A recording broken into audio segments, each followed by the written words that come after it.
अस्सलाम वालेकुम। तो आज की इस वीडियो में हम बात करेंगे इरेजर टूल की। इरेजर टूल का बेसिकली काम आप लोगों को पता ही होता है। इरेज का मतलब मिटाना होता है। अच्छा, इसका अगर आपने साइज इंक्रीज करना है तो आप यहाँ से जो हमने लास्ट भी एक सेशन में किया था, स्टैम्प टूल में भी मैंने आपको बताया था कि यहाँ से आप जो है ब्रश सेलेक्ट कर सकते हैं और यहाँ से आप इसका साइज इंक्रीज कर सकते हैं। अब इसमें जो है ना, दो टाइप्स के ब्रश होते हैं। एक सॉफ्ट ब्रश होता है, एक हार्ड ब्रश होता है। हार्ड ब्रश में क्या होता है, जब आप इसको अप्लाई करते हैं तो इसके एजेस जो है वो आपको ये स्मूथ दिखाता है, बिल्कुल ये देखें इस तरह से। ठीक है। और जब हम सॉफ्ट ब्रश यूज करते हैं तो सॉफ्ट ब्रश क्या करता है, वो आपको बैकग्राउंड को जो है वो ब्लर कर देता है, थोड़ा सा इस तरह। ठीक है, फेदर का इफेक्ट आता है। तो ये दो तरह के ब्रश होते हैं, इरेजर में भी और ब्रश टूल में भी, और दूसरे जो इस तरह के ब्रश टूल हैं सब में जो है ये दो तरह के इफेक्ट्स होते हैं। अब इरेजर टूल बेसिकली करता क्या है, आपकी पिक्चर बैकग्राउंड पे है, जब आप इरेज टूल यूज करते हैं तो ये बेसिकली आपका बैकग्राउंड इरेज कर रहा है, और कलर इसमें आपको ये वो देगा जो आपने यहाँ कलर बैकग्राउंड में सेलेक्ट किया हुआ होगा। ठीक है। अगर आप यहाँ से कलर चेंज कर देते हैं, मैं यहाँ कोई और कलर सेलेक्ट कर देता हूँ, लेट सपोज मैं ब्लू सेलेक्ट कर देता हूँ। ठीक है। तो अब जब मैं इरेज करूंगा तो ये मुझे ब्लू कलर अप्लाई करके देगा। अब इसमें एक मसला ये है कि आपने जो है इसको, हमने अभी जो अप्लाई किया वो बैकग्राउंड पे अप्लाई किया है। ठीक है। अब मैं जो इस इमेज को कॉपी करूंगा सिलेक्ट ऑल करके, और किसी भी नई फाइल में ले जाके जब मैं पेस्ट करूंगा तो ये बैकग्राउंड के साथ आएगी। ठीक है। ऐसा इसलिए हो रहा है क्योंकि हमने इसको बैकग्राउंड पे अप्लाई किया है। तो आपने करना क्या है, आपने इरेज टूल यूज करने से पहले इसको लेयर में कन्वर्ट कर लें, या फिर इसको आप यहाँ से कट कर लें, कंट्रोल एक्स और कंट्रोल वी कर दें अगेन।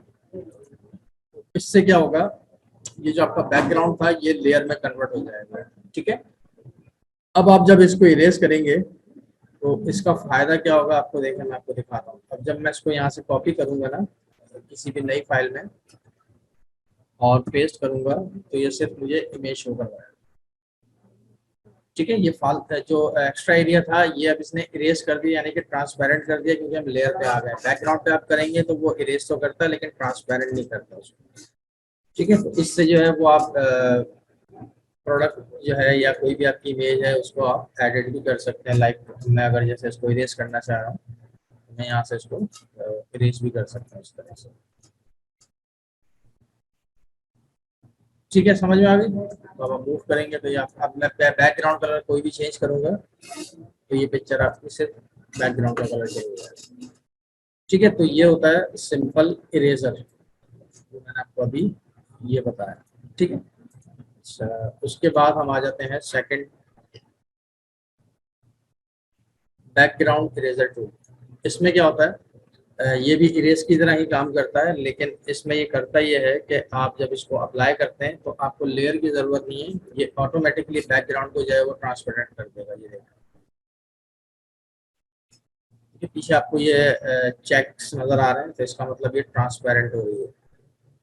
अब मैं अगर इसमें न्यू लेयर ले लेता हूँ, कलर फिल कर देता हूँ तो ये कलर। ठीक है, समझ में आ गई।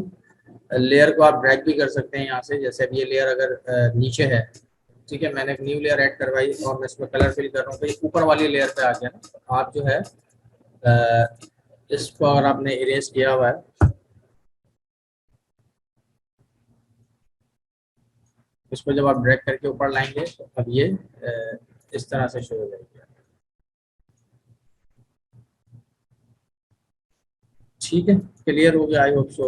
ये चीज़ आपको क्लियर हो गई होगी कि इरेजर टूल क्या काम करता है। ठीक।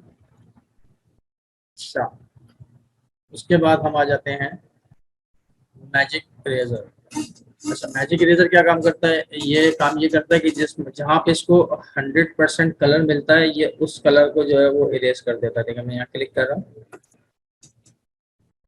इसने क्या किया, जितना सेम ग्रे शेड था वो इसने इरेज कर दिया। अब यहाँ मैं क्लिक कर रहा हूँ, यहाँ क्लिक कर रहा हूँ। ठीक है। और यहाँ क्लिक कर रहा हूँ तो ये आपका जो है वो इस तरह से कर रहा है। अब जो बाकी रह गया वो फिर आप इरेज टूल से इसको मजीद इरेज कर सकते हैं बाद में इसको।